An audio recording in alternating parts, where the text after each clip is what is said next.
Leninism? Taking Marxism a step further, Leninism advocates for a revolutionary vanguard party.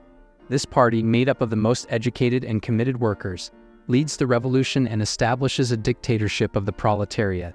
It's about seizing power and transitioning to a communist society.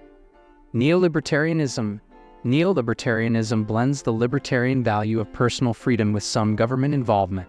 It believes that a bit of government action can actually promote greater liberty. Imagine a society where the government steps in just enough to protect your freedoms, but stays out of your personal affairs as much as possible. Classical liberalism focuses on individual freedom and a free market, believing that this creates a balanced economy.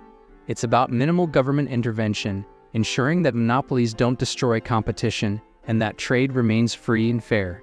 Anarcho-capitalism takes the idea of minimal government to the extreme. In this vision, there's no centralized state, no taxes, and all services, including security, are provided by private companies. It's a world where private property and free markets reign supreme. Nationalism is the belief that each nation should govern itself. It's about having a collective identity based on shared language, history, and culture.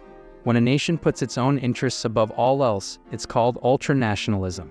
On the other hand, universal nationalism seeks to respect and cooperate with other nations. Georgism is an interesting economic philosophy that argues that while people should own the value they produce, the value derived from land should belong to everyone. It proposes a single tax on land value, believing that land is a common resource. Radicalism pushes liberal principles to their limits, advocating for extensive reforms to achieve true democracy and equality. Reactionism, on the other hand, looks to preserve traditional social, political, and economic systems, rejecting modern progressive ideas. Jacobinism, a radical revolutionary movement, played a significant role in the French Revolution. It aimed to completely dismantle the old system and replace it with a new, radical structure. It's a reminder of how powerful and transformative revolutionary ideas can be. Corporatocracy is a system where the state intervenes in the economy to benefit a select few corporations, often stifling competition. On the other hand, envisions a government largely run by computers and artificial intelligence, a futuristic concept that raises many questions about the role of technology in governance. Integralism advocates for a society where the church is the basis of public law and policy.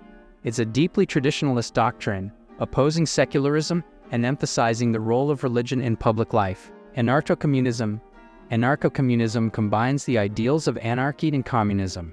Imagine a society where people own their personal belongings, like your favorite book, your house, your clothes, and your car, while all the resources that generate value, like factories and farms, are owned collectively by the community. Think of it like this. You wake up in your house. That's your personal property.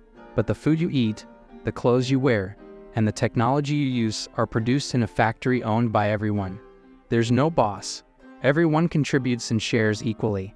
In this society, there's no state, no classes, and no money. People govern themselves and make decisions together. Neoliberalism. Now, let's switch gears and think about a different world. Imagine a world driven by free markets, privatization, and minimal government intervention. This is the essence of neoliberalism. It's like running a giant corporation where efficiency and profit are the main goals. But neoliberalism is more complex. It doesn't just focus on free markets.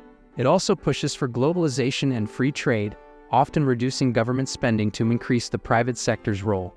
Critics argue that neoliberalism can lead to significant inequality, concentrating wealth and power in the hands of a few. Social democracy.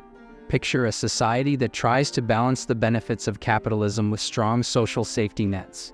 This is the idea behind social democracy. It advocates for economic and social interventions to promote social justice within a capitalist framework. In this society, the government plays a significant role in providing welfare programs, regulating the economy, and ensuring that everyone has a fair chance. It's about reforms rather than revolutions, working within the democratic framework to achieve equality and social justice. Social liberalism? Social liberalism is like a balancing act. It's about ensuring economic justice and civil liberty with minimal government intervention. Think of it as a society where the government steps in just enough to make sure everyone has equal opportunities. It's not about providing everything for free, but creating a level playing field where everyone can succeed. Social capitalism. Now, imagine blending these ideas together. Social capitalism is a mix of social democracy, social liberalism, and capitalism.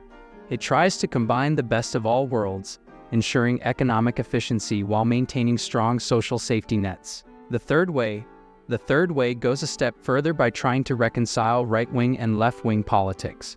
It supports a system where people might have to work for their welfare benefits, combining free market efficiency with social justice. It aims to create a society where the government invests in people through education and job training rather than just handing out benefits. Marxism. This ideology has evolved over time, but at its core, it's about creating a society where the working class owns the means of production.